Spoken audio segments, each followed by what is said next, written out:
Did you know that one cybersecurity mistake can destroy a small healthcare professional and practice? Missing this conversation just may cost you, so you definitely want to tune in. I'm so excited to welcome Jesus Vicente, founder of Castile Security, to this episode of Five Star Conversations in the Sun City. Jesus's mission is simple but powerful: to help small and medium-sized businesses access enterprise-level cybersecurity that has traditionally been reserved for Fortune 500 companies. After more than a decade of protecting sensitive data across healthcare, energy, and government, Jesus saw a critical gap. Too many organizations understand that cybersecurity matters, but just don't know where to start or how to protect themselves without massive budgets or in-house IT teams. That's why he launched Castile Security, to make strong, modern cybersecurity accessible, understandable, and actionable. In healthcare, especially, cybersecurity is more than just compliance or technology. It is peace of mind. When healthcare practitioners know their systems, patient data, and operations are secure, they get to focus fully on care, not crisis. Teams operate with confidence instead of constant stress, and patients experience safer, more reliable outcomes. And when our healthcare systems are protected, the impact reaches far beyond the clinic, contributing to a safer, more resilient borderland region as a whole and beyond. Now, in this conversation, we're going to explore why cybersecurity is foundational to modern healthcare, how security supports better patient care, not just better systems, what healthcare and small business leaders actually need to know without all the jargon, because trust me, that's why I'm here, because I'm learning, and I hope that can be helpful for you to hear me ask questions in layman's terms, and how peace of mind becomes a strategic advantage. It really does. So this episode is for healthcare practitioners, administrators, and leaders who want to protect what they've built so they can continue serving their communities with clarity and confidence. So now we will welcome Jesus Vicente. Hi.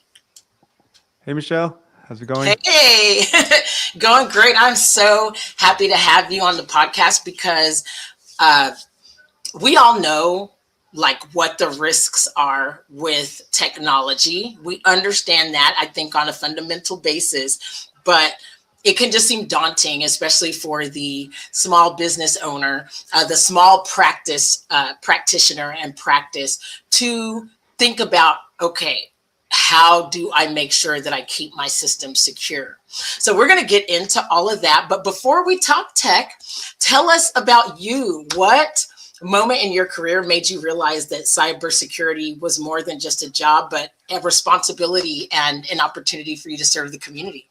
Yeah, definitely. So, well, first of all, congratulations, Michelle, on your podcast. I know you've been trying to get this going for some time, so I appreciate you having me on. Thank you. How I got started, it's a long story, but I'll try to keep it short.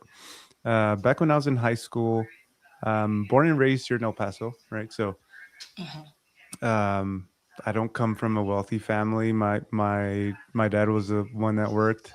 My mom was a stay-at-home mom. Um, Long story short, we didn't have a lot of money growing up. Um, I'm probably aging myself here, but I grew up in a time where we still had encyclopedias. The public library was a place where we can go use their resources, right? So they're computers for the most part. So anytime we had homework or anything like that, I would go. My dad would take me downtown or to Memorial Library, if you're familiar with it.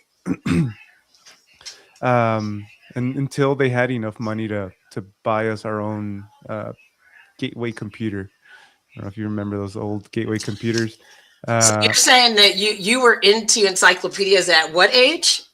High school. This is high school. Okay, great. So they would make sure that you got to the library, you got to get your Yeah, information until you could get your computer.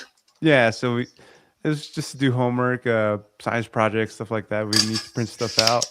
Mm-hmm. So the library was the only place that I could go get access to a computer until we got our own. And once we got our own computer, I mean, that's where it triggered my interest, and it piqued my interest in IT. Right, so I took it apart, put it back together. I did all sorts of things to uh, to the computer. I added video cards, and I just took it apart. Uh, Uh-huh. How happy were your parents about were your parents about that? They trusted you, obviously. They trusted yeah, you knew I what you were mean, doing. they didn't know what I was doing for the most part. But as long as it was working, and my brothers and sisters could still do their homework, that was great. Okay, cool. Um, and it was around the time of Napster, LimeWire, Kazaa, all of um, that, right? So yeah, back in those those were the days, days. yeah, no, yeah. So back in those days, you would download, of course, movies, music, and you would hope that it was an actual movie or song that you were trying to download, right? So Mm. one time I downloaded something that was supposed to be a movie. It wasn't. It was malware, and it wrecked our computer. Luckily for us, I was able to restore it. Right. So I mean, I was devastated. I was like, my parents are gonna kill me because it's not. It doesn't work anymore. I, Ooh. I can't get it to work. So What came up when? Do you remember like which one it was or something? Because like they were, it would kind of like shock you. Remember? I don't know. yeah, You know, of course you remember that. Like sometimes it would just be these the weird images that would pop up all of a sudden, and you'd be like, it oh. was one where I couldn't close the window. So I would close the window, and another one would pop up. Another one would pop up. So it was one of those. Um, and then I remembered in building the computer and adding software, that I had turned on a feature called a restore mode or recovery mode. Um, Okay. so in doing so, I was like, I think I can restore from like a certain date. And yeah, I mean, of course, I still try to boot into like safe mode. It's called safe mode. And I try to like remove the malware from there, remove the file, but it wasn't working. So like I had to like, this was before Google or anything like that. So I was like just trying to figure it out. And luckily for me, I was able to figure it out. But like just that adrenaline rush of figuring it out, fixing it, is kind of what got me into IT in general, and then cybersecurity too. And then fast forward to college. After college, I got a job in IT, and with a concentration in cybersecurity, and I haven't looked back since. Um, and the main reason is because if that happened to me at home, it can happen to a business, right? And it's not only, it's okay when it happens to yourself, right? Like if my phone gets hacked or whatever, I just buy a new phone, or not. But when it's like Right. patient data or customer data, or even your own employees' data that you're like trusted to or responsible to protect, then yeah, you have to take it a little bit more serious, right? So that's kind of closing the loop there. But yeah, that's what got me into Mm-hmm. cybersecurity. And I mean, I've always been interested in technology. So yeah, that's the story there. Yeah, I find that interesting. I'm going to ask a seemingly stupid question, but not really, because I personally, I'm almost afraid to say this. I'm going to phrase it different. I don't think that I have, in the recent years, been a victim of a cybersecurity issue, or a virus or a hack. Right. How would I know exactly?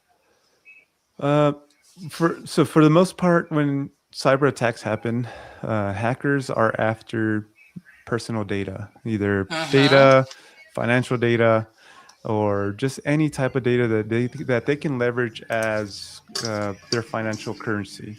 So if you're familiar with it, the main type of malware attack is ransomware.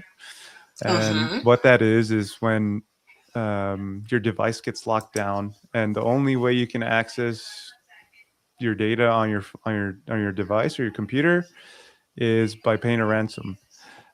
So you'll get like a screen, that's telling you like, hey, all your files have been encrypted or locked.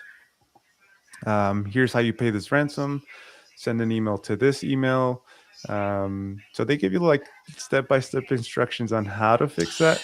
Dang. Um, Now, I have heard the word ransomware. I think everyone has heard it. I can't say that if somebody asked me what it is, I would have just said it's a virus. But this is literal it's ransom. ransom. It's Yes. I can't believe it. That's crazy. I know I'm not the only one who didn't realize that. So it's going to have a pop-up screen that's Yes. going to basically say either you pay up or we're releasing your data we're selling your data to the highest bidder, the depending on dark what you web do. or whatever. Yeah. We're selling it to the dark web. So back to your question on how do you know is when Yeah. these cyber attacks happen. So they usually happen to small organizations. They happen to large organizations. Most recently, part of a hack that I was part of that we helped recover in the recovery phase was United Healthcare. This was maybe 2 years ago. Pharmacies were down because of it. People couldn't get their prescription. So Oh no. when it comes to data like that, United Healthcare, or to hacks like that, United Healthcare is responsible to let their patients know, like, hey, your personal data was part of a breach. So you'll get something in the mail telling you like, your personal data was part of a breach. Here's what you can do to protect yourself from the data. And they'll let you know, like, it could have been first name, last name, email, social security number, et cetera, depending on the type of breach. So it could be credit card numbers, it could be address, it could be anything like that. And they'll let you know, like, all this data could have been released. And they'll normally pay for identity theft for you. So they'll give you an option to sign up for identity theft. So that's how you know that your data has been part of a breach. How do you know if your device has been compromised? Normally, it's like you start seeing signs, right? Like you're trying to go to a website, but it goes somewhere else, or your computer's acting up, or it's like it's slow. Sometimes it's slower than usual. Yeah. Stuff is opening on its own when you're not opening it. Sometimes you'll see like stuff.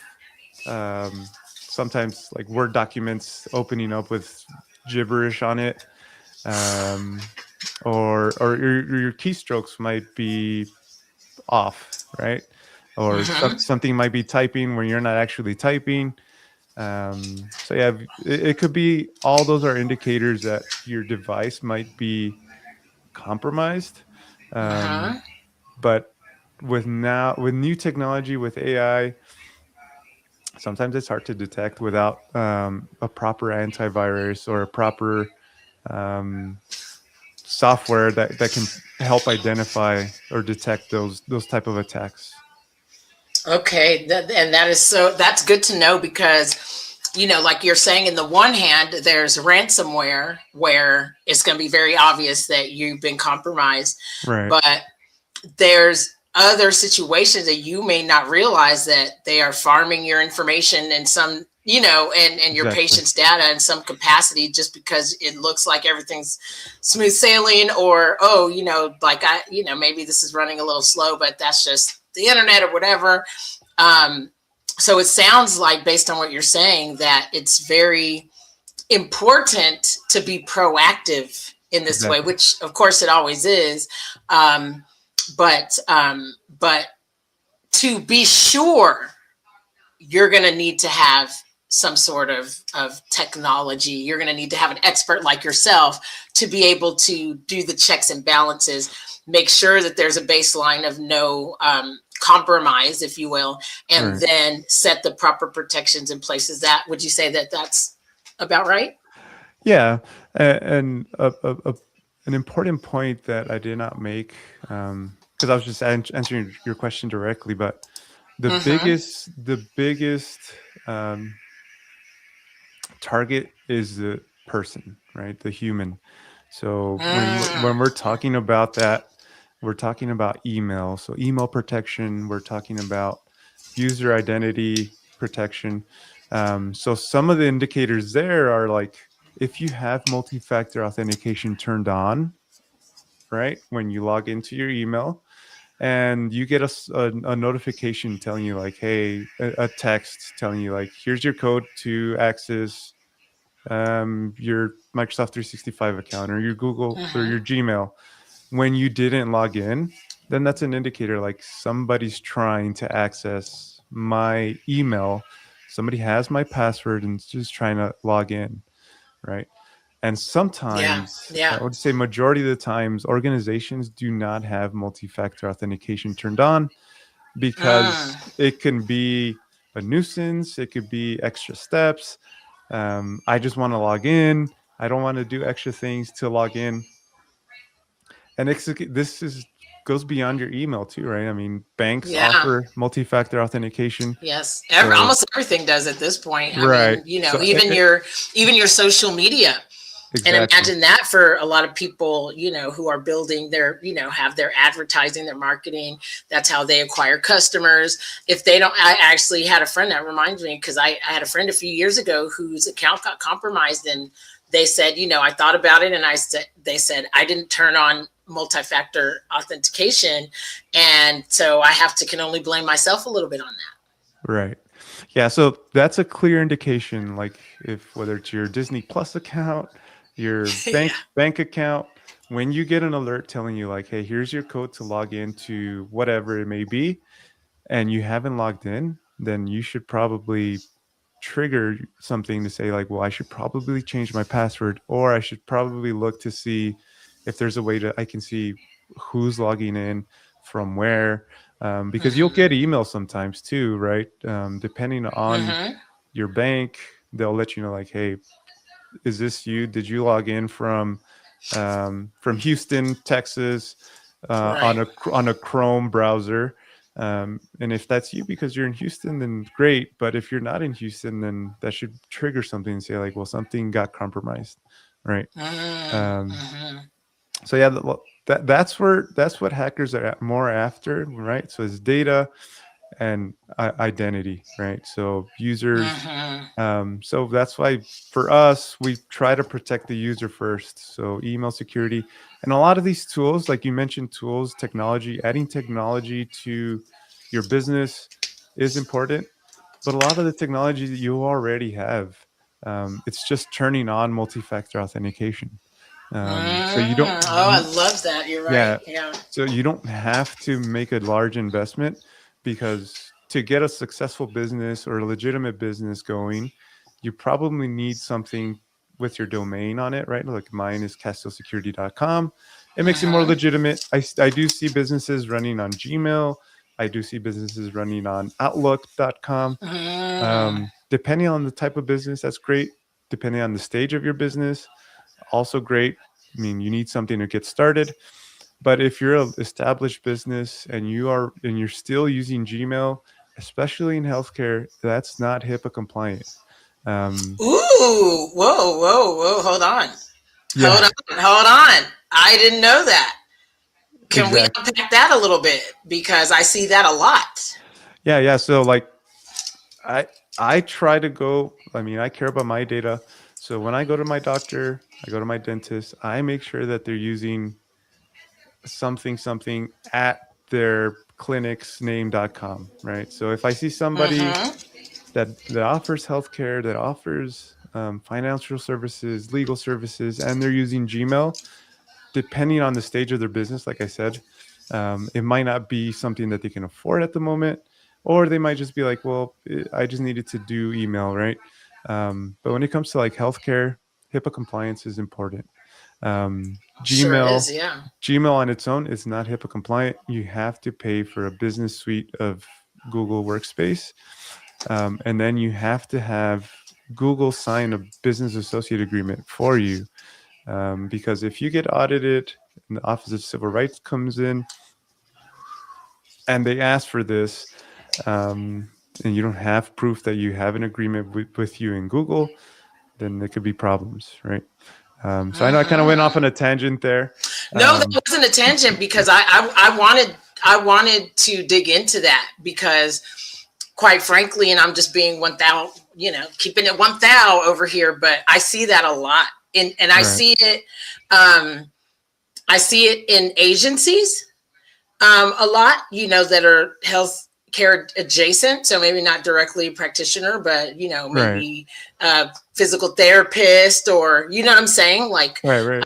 or home health care, something like that, or, somewhere where it's not like your primary care physician, it's not necessarily your medical doctor, but you raise a very good point, and it's one that's worth shouting from the rooftops. I mean, they need to be HIPAA compliant in these things. Right. Yeah, and I mean, what we're trying to shift and help businesses with is letting them understand that this is a competitive advantage, because Mm-hmm. being able, and this is just business in general, right? I mean, if Correct. you come to me and you sell landscaping, for example, and you're using a Gmail versus landscapingcompany.com, um, I know that you probably care a little bit more about my data, right? So my customer data, and it makes it Ooh. more legitimate, right? I mean, just off the top, right? When I'm dealing with a company that has a website, they have a business email, it just looks a little bit more legitimate. And this is outside of security, right? I mean, Mm-hmm. this is just for business use. I mean, businesses that thrive are going to be businesses that implement technology in general, right? So Mm-hmm. email's part of Mm-hmm. that, computers, whatever business you're in. It might be a CRM, it might be a website, social media presence. So all that is technology, and security is a layer a layer in all of that technology. Mm-hmm. But the first layer is just making sure you have the right technology stack.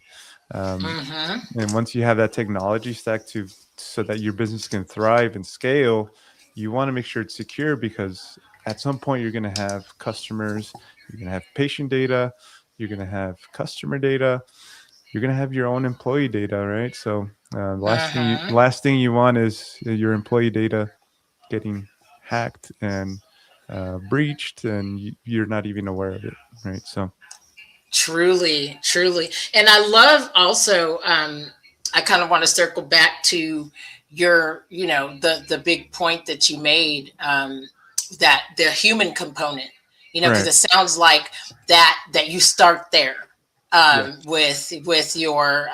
with your services and with your guidance and with your solutions. Right. Because again, like you're saying, you could have everything. You can even have all the two, and then, this, I find this to be interesting, and I'd love if you have any experience in this situation or these types of situations. But you could have, the two-factor authentication set up. You could have a whole lot, but if the employee doesn't know who to talk to, who to say what to, and when, even on the phone, Right. probably, someone to call, then that can also trigger, all sorts of problems. And so, have you seen directly experienced working with practice or in the medical arena where the lack of training, maybe the lack of awareness of the employee, Absolutely. even getting an email from a phishing site, or however you call that. Ex- Again, I'm kind of exactly. I don't know if that's the right terminology, but like it could just be they get an email with that, like you're saying, that Blue Cross Blue Shield.com, but maybe there's three O's, they don't notice, and then here they go, sharing information. So can you speak into that? Because I think that is important. And is that something heavily that you lean on in those types of trainings for businesses? Yes, absolutely. Yeah. So at the core of what we do, that's a big pillar and a principle of what we follow as far as when we implement protections for organizations and stuff like that. Over the years, I've worked for large companies, and we had access to some of the best tools. Um, I mean, we had the best tools out there, but it always came down to the people, right? If the tools are only as good as the people managing them. So that's one layer of that. And then as far as a business, you can have all the technology in place. You can have the best antivirus. You can have the best firewall. You can have the best security in place. But if your employees are still clicking on stuff they're not supposed to, then you can still be part of a breach, right? And that's where training comes in and is super important. Establishing a culture of security focused and not necessarily not trusting everything, but just thinking before you click on stuff is very important, right? So, it, but that only happens with training, constant training, monthly training, showing employees what to look for, right? And it's not Yeah. only emails, it's when you're on a browser, when you see a link, when you click on something, the difference between, the Yeah. difference between an HTTPS on your URL versus HTTP. When you get when a website doesn't have like a proper certificate, meaning it's not secure. And then password hygiene, right? So like not using the same password across the board, having unique passwords for important things at least, the use of password managers, and then business email compromise, right? Like, so what happens if my business email gets compromised? And so on and so on, right? So this is like HIPAA compliance, the safe use of mobile devices, right? Traveling, not connecting to public Wi-Fi's on your laptop, especially if you have sensitive data on your laptop. Yeah. So it's a long list of things that people should get training on, Absolutely. and that's where we start, right? I mean, we start by protecting the user, and the way we protect the user is by empowering them to really understand what they're supposed to be looking for, how their decisions impact the organizations, how it impacts their customers, and how it impacts them, right? Because downtime to a small business is not the same as downtime for a large corporation. So, Sure isn't. like MGM, right? So they got hacked a few years ago. They were down for weeks, cost them billions of dollars, but they're still in business, right? A small mom and pop shop that gets hacked, if they're down for a week, it's not the same as something It for sure isn't. MGM, right? So, especially if Yeah. you have employees, you have to make payroll. So it is something to think about, but I don't like selling the fear.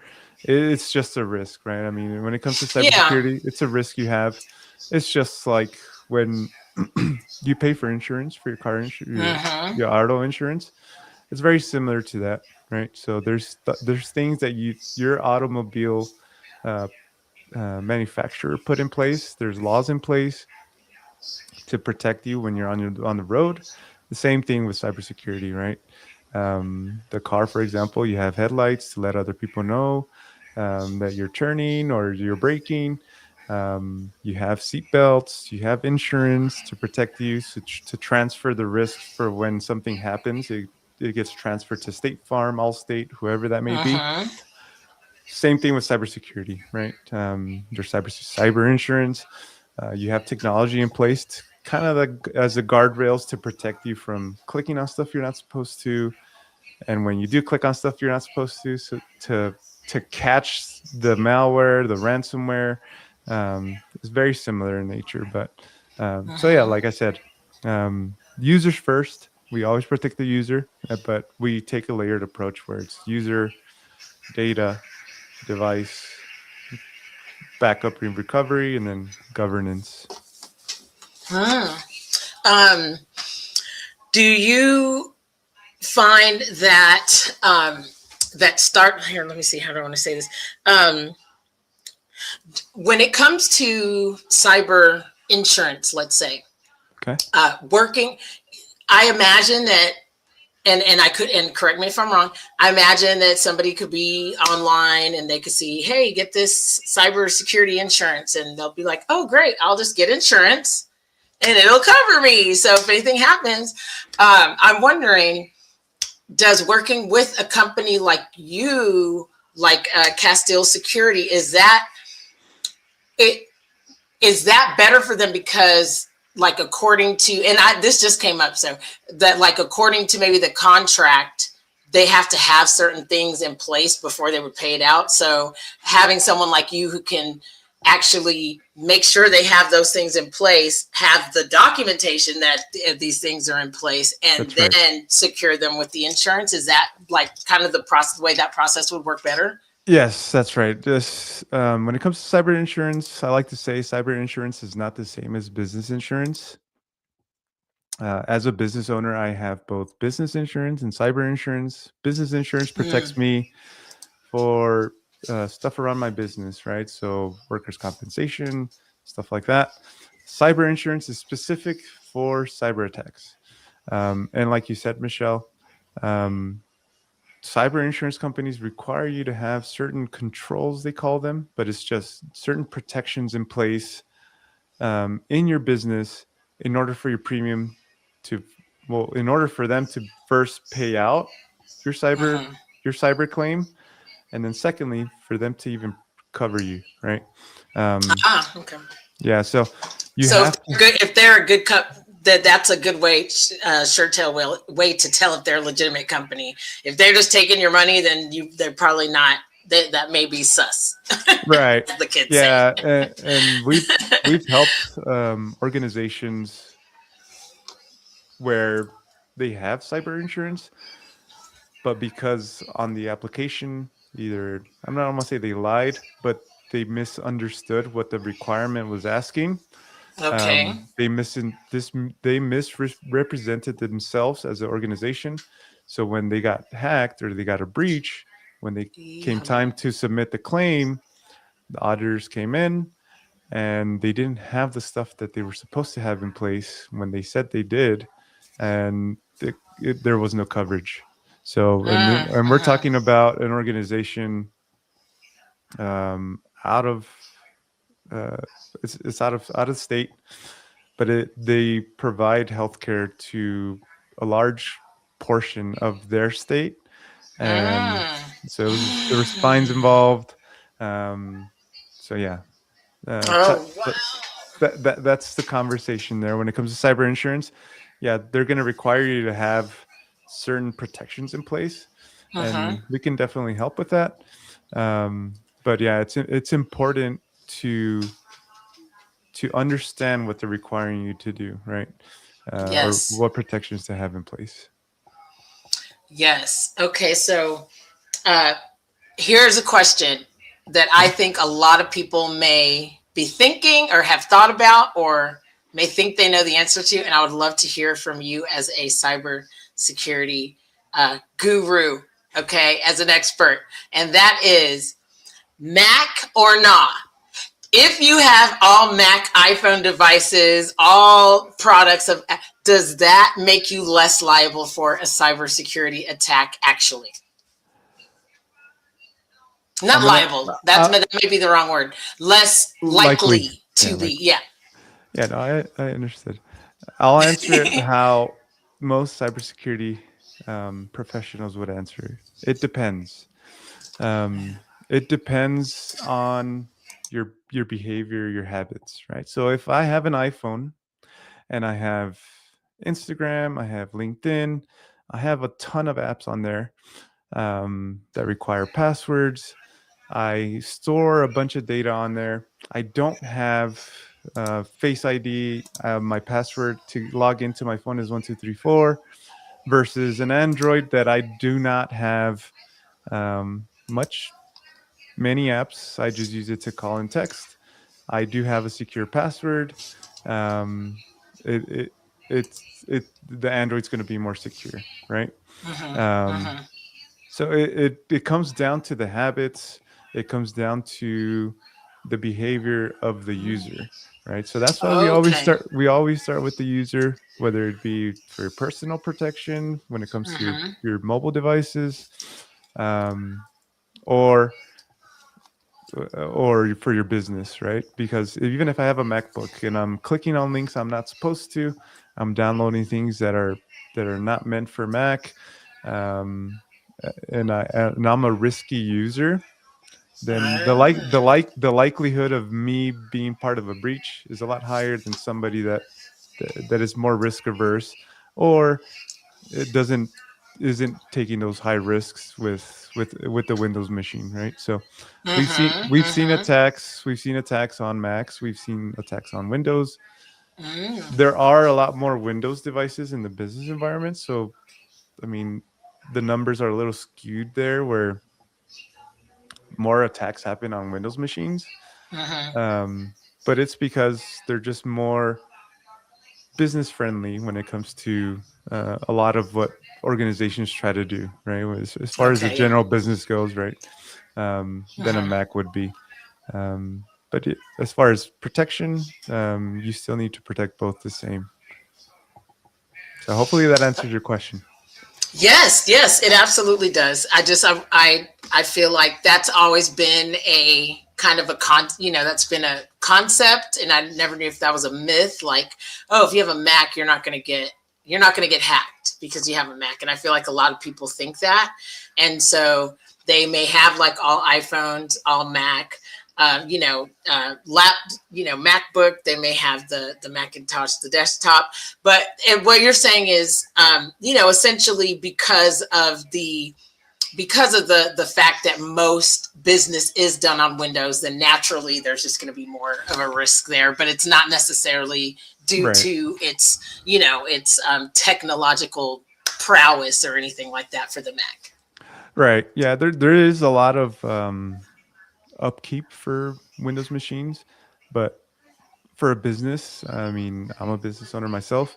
If I need to buy bulk, Windows machines just makes more sense because Yeah. they're less pricey, and they're easy to rotate or to replace when it comes to one breaking down, or needing to add another one for a new employee.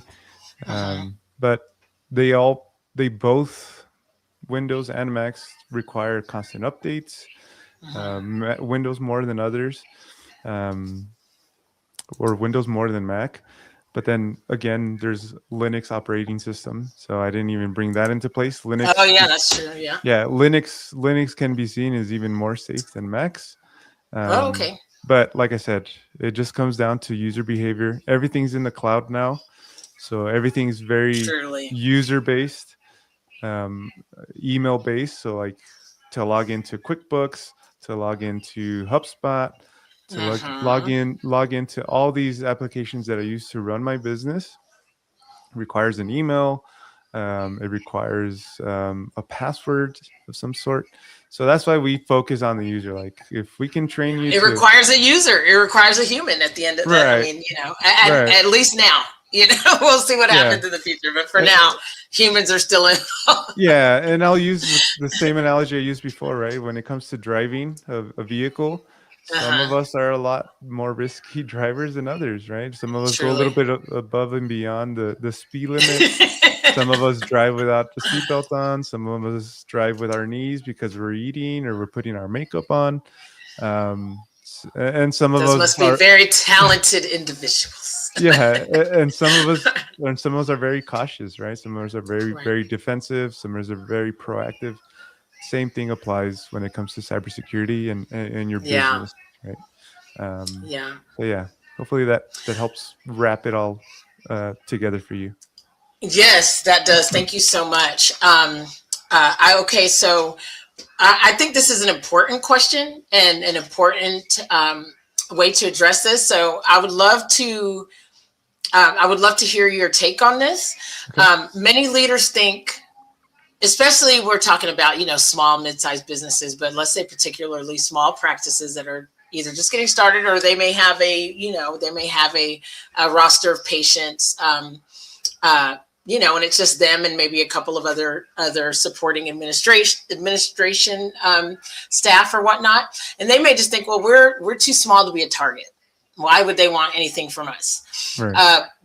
What do you feel about that assumption? And do you have any examples of why, of maybe some smaller companies that you've had to support in this in a cybersecurity situation?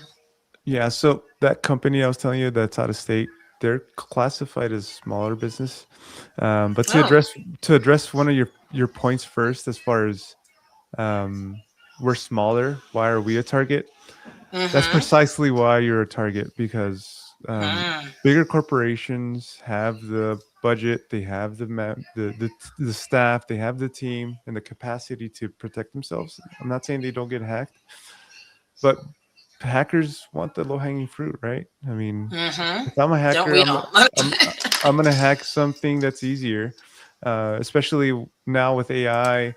Back then, I mean, they're still called script kiddies, but script kiddies are people or hackers that go on the dark web and download a script that can be used to hack an organization. They still Script exist, kitties. yes. Um, First time I ever heard that. Wow. no, yeah. So it's not necessarily. I mean, there's still hackers per se, Right. um, but they're not super technical. They're not It's like, like a vibe. It's like the vibe coding of yeah, they're not. hacker They're lane. yeah, they're not going to be an expert hacker that's been doing it for years and years and that could get Yeah. into like the FBI database, but Right. but they know enough to cause some damage, right? Yeah. But with the advances in AI technology, um, I can go on to create my own um, LLM or my own AI to do this for me, right? And there's stuff like that in the dark web where people can just go on there, download a script, and I can Mm-hmm. attack a small organization because I know that they don't have firewall. Their IT person is their tío, their tía, or their nephew that just graduated UTEP, or Yeah. they have somebody in house doing it. So all of that information I know, um, as an attacker. So why wouldn't I go after the small businesses? Right. And what we've seen is when these small organizations get hacked, downtime is critical, right? So we've seen organizations Mm. have to file for Yes, you're right. bankruptcy Yeah. Oof. because they were down for so long, or because they couldn't afford the ransom, or they just couldn't recover. So we've seen stuff like that. And when it comes to like small organizations, we've also seen where they don't have the team to recover. They're paying an IT provider, but the IT provider, nothing against their IT providers, but that's why we also partner with IT providers, because we know that IT providers, they have to focus on networking, they have to focus Yeah. on PC support, help desk. So it's more reactive in nature, putting out fires, where cybersecurity is part of IT, Mm-hmm. but we work hand in hand with IT. So it's very different philosophies, very different approaches to business operations. So we work on a more proactive state. So there's a lot of threat hunting, I would call, Mm-hmm. where we're looking for threats. And when it comes to smaller businesses, like I mentioned, they're the low hanging fruit. They are the target Mm-hmm. because they don't have the budget for an IT team or an IT provider. Um, they're going to have a harder time to recover. Um, Mm-hmm. and a lot of the times, it's easier for me to get into a smaller business or hack into a smaller business, so I know exactly how much money they have. They're processing, um, what their daily transactions are. Um, Oof. a lot of the times, these organizations, when they get hacked, or these businesses, when they get hacked, hackers have been in their environment for months, right? So it just doesn't happen overnight. They get in, they stay in, they learn how you operate, they learn how much money you have, they learn to see how much money they can ask for ransom. Um, and a lot of the times, they can into they can fish you for invoices or anything like that, right? So that happened to the city of El Paso, I think, a few years ago. where when they were doing the trolley system, I think they got fished for $3 million. What? Yeah, they got fished for $3 million or something like that. And Whoa! So somebody was putting in fake invoices and they were just getting paid. yeah, so the way that can happen, I don't know the details Lord. of what happened to the Yeah. city of El Paso, but I think it was like 3 Right. million the first time, and then the second time it was 30 million. So the hackers were like, "We got away with 3 million. Let's try 30 This million." from our city of El Paso, the 30 million too. Yes. Whoa! This is crazy. Yeah. Wow. So This is this. important. Yeah. So These this types of is. trainings. Yeah. So this is when the trolley project was going, like barely starting. That happened. So. Um, Wow. That's uh, terrifying. Yeah, so to kind of wrap up my point there is it can happen in many very different ways, right? So On different levels. yeah, so smaller businesses, they are the target. It's probably going to be through a phishing email. That's what we see the most of, where Uh-huh. an organization gets compromised and then they start phishing their own customers sometimes. So recently we helped an organization that got their email compromised, and they were sending fake invoices to their suppliers, their Oh, vendors, dang. That's layered. and when they were paying it to a different account. So they were not getting their money, and they're like, "What happened?" Then finally, when they probably said something, they're like, "We've been paying you. What are you talking about?" Exactly. Yeah. So there's stuff Holy like that. God! If Identity only theft. they use these skills for the greater good of humanity. I mean, like there's so many better ways to use these skills than. That's what we're doing. So. Um, Yeah, yes, that's what you're doing. Thank you yeah. for saying that because that is true. So, in that vein, can you just quickly tell it, give the viewers, give our people here an idea of, okay, they contact you. Just can you just walk us through the process of how to get started with Castile Security and maybe the onboarding process a little bit, just maybe the first maybe 30 days of what they can expect so that maybe it can ease their mind and let them be more apt to go ahead and call you and get this peace of mind for themselves and their business. Right. Yeah. So, like I said, our main goal is to bring that enterprise level um, solution to the smaller businesses. So, whether you feel this might be a need or not, just reach out to us. And what that looks like is what we always try to do is start with an assessment first, because we've seen a lot of situations where organizations and I'm sorry, Mike. I see my camera's like super out of focus. Yeah, I don't know why that is either. I Let was me noticing see. that. Doesn't look like it down here. Let me see. Yeah, you could go ahead, take your time to adjust Is that. that Oh, I think it's where the person came back. Let me see. no? It's still a little. Do you want to? Yeah, you can. If you want to turn it off, turn it on, or something. That's fine. Yeah. Oh, there we go. Is that better? There we go. Yeah, Yeah. there we go. Okay. Okay, thank you. Yes. Yeah, no problem. Okay, So yeah. Start that phrase over because I want to share this. I want to share this clip because this is important. That yeah, would no, people live. no, you're good. So if cybersecurity is a question, or like you're not sure if we should be focusing more on cybersecurity, whether you have an in-house IT or you're paying somebody to handle your IT, and you still have that question of like, are they doing what they're supposed to be doing to protect us? Or like you've been part of an incident where like my account was compromised and our IT provider really didn't give us details on what happened. It's not your IT provider's fault. It's not your IT person's fault. Honestly, it's your responsibility as a business owner, because when we talk to healthcare providers and they pay for IT, they pay for protection, they when their patient data gets compromised, it's their face that's on the news. It's their company name Period. that's on the news, right? So when dealing with this, and when you reach out to us, we always start with an assessment, because we've seen a lot of situations where somebody sees something on TV or on LinkedIn, Instagram, YouTube, and it's like an antivirus that'll block everything. You're like, I need this. So they reach out to us like, do you guys offer this? Yes, we offer it, but we don't just install it for anybody, right? It could be easy for us to be like, yeah, we'll install it for you at this rate.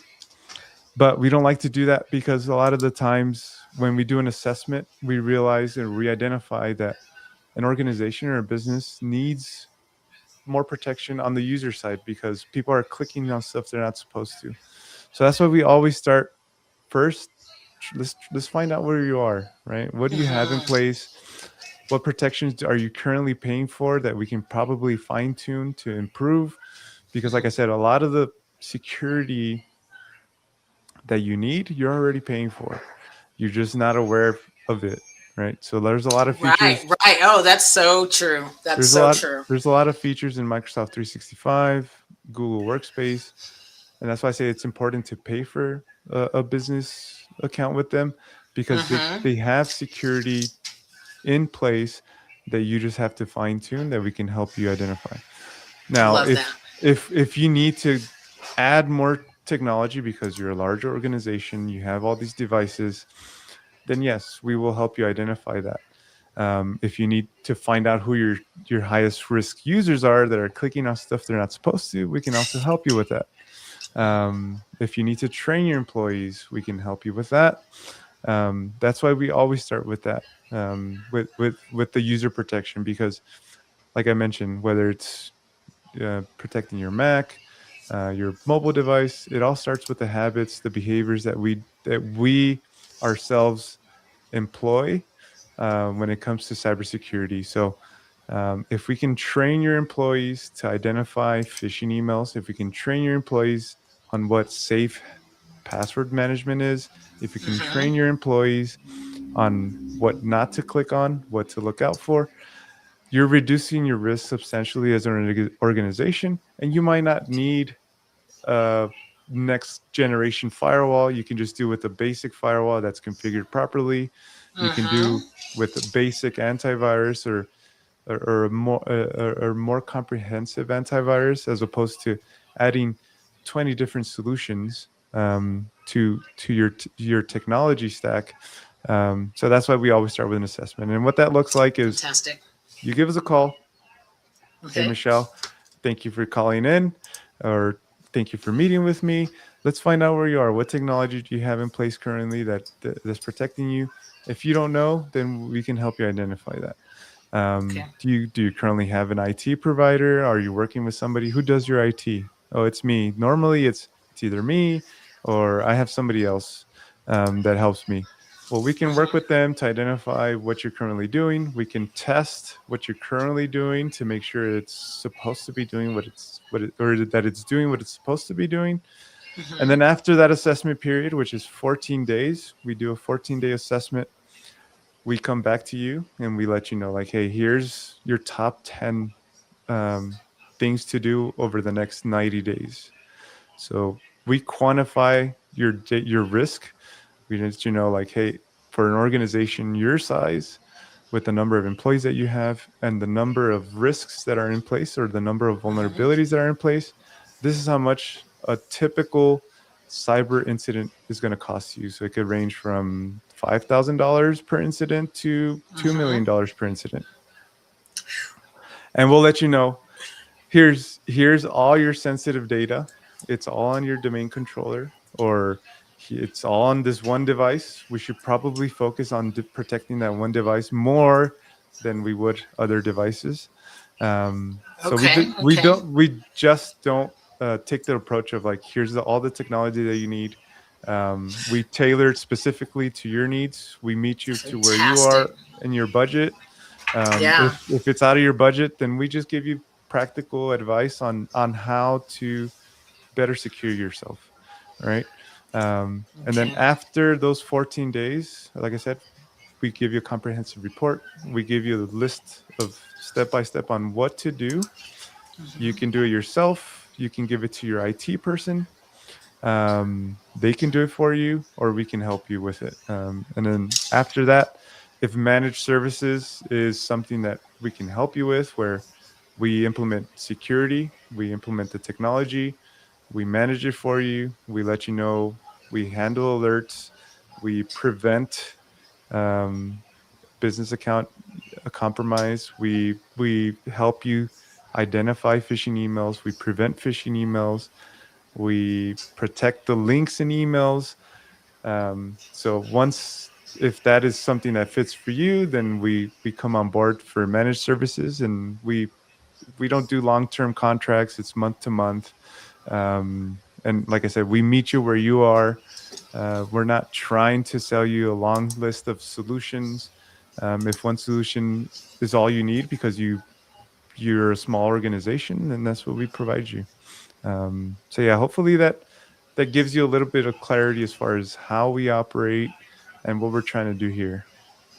Yes, it does. Thank you so much, because I do believe that people are afraid. Um, okay, if I get all this technology, if I contact a security company like yours, and I get all this technology, I'm not going to know how to use it anyways, blah, blah, blah. But it sounds like that is actually not at all the situation that they would be in, that you're going to talk to them you're going to talk to them, then you're going to talk to their staff and help to train their staff. And then whatever solutions are going to best protect them are going to be the ones that you present, and that you're not here to necessarily replace the people that they already have employed. You're just here to fortify what they have in place Exactly. and to make sure. So I love that. Thank you so much. Thank you so much. This has been such an interesting and important conversation. So I am so happy that you came on board to talk to us about security, and that you made it so easy to understand for us regular folk. But Yeah, what I well, do want to just ask, oh wait, go ahead. Yes, sir. Mhm. I was gonna say thank you for having me. Yeah, It's been great. absolutely. It's wonderful. And so I want to ask you one last question, and that is, here at Five Star Conversations in the Sun City, and the reason that I love this conversation so much is because we do believe that leadership, and true leadership, and growth is all about protecting people. So what does protecting people mean to you in the work that you do every day? And who is there a specific ideal person that may be watching? Like what? Let me say it like this: what position? What employee in an organization, if it's not the founder, would most benefit from talking to you? It's really anybody that's responsible for the protection of their company data, right? So whether that Okay. company data be patient data, customer data, employee data. I've seen where it's the accountant, right, that Yeah. handles their IT. Um, so that would be the person that should be thinking at night. We've seen where organizations or the people that come to us are like, well, I know we should be doing more, and it's something that's like lingering in the back of my mind all the time, right? So if you're that Mm-hmm. person that's like, I know I should be securing this better, whether you're um, an accountant or the staff director or the chief of staff, and that's your responsibility for your organization, then reach out to me, right? I mean, be happy to discuss how we can help you. Um, and as far as protecting people, that's exactly why we do it, right? So protection for Mm-hmm. us doesn't necessarily mean just from cyber attacks. It's just really protecting the well-being of our local businesses, right? So when it comes to cyber attacks, it could take down a business, right? So that Yeah. those are staff, that's families that are getting impacted. Um, uh, Yes, uh, that uh, part. yeah, and that's why we're doing it, right? I mean, we that's why we're focusing on the small and medium sized businesses, because I believe, I really do believe that we can bring them that enterprise level solutions, like the most advanced solutions that I've been accustomed to using, at a cheaper, affordable pricing. Um, it's just a matter of having those conversations, right? So yeah, that's what protecting our community means to me is making sure their business is operational, right? I mean, you yourself said it, Michelle. You're not a cybersecurity expert. So I don't expect an owner of a healthcare practice to be an expert in cybersecurity either. So that I'd rather me be the expert, and that way you can focus on helping your customers, helping your patients, helping your business grow. Because at the end of the day, that's your responsibility, right? Is to bring in the money to your business and making sure your business is growing, and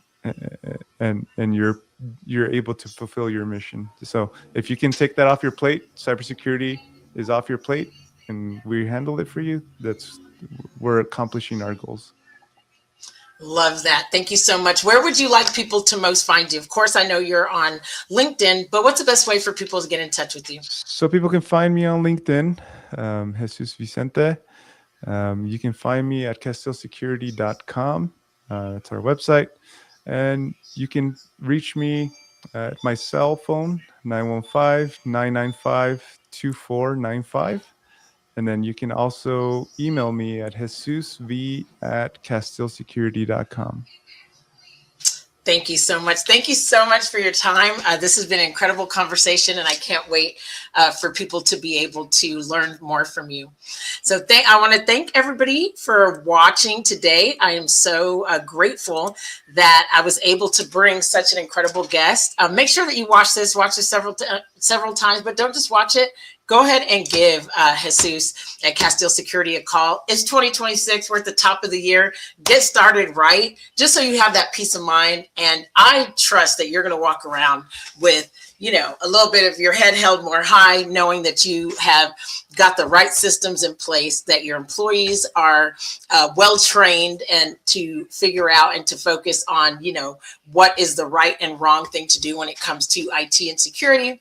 And that is what we're all about, is just empowering you and your business and your employees so that we have a better world and a better borderland.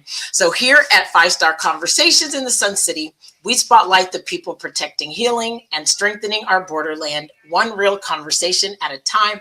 I hope that today's conversation brought you a lot of information, and please give Castile Security a call. Thank you so much, and be blessed and keep rising and shining. See you soon.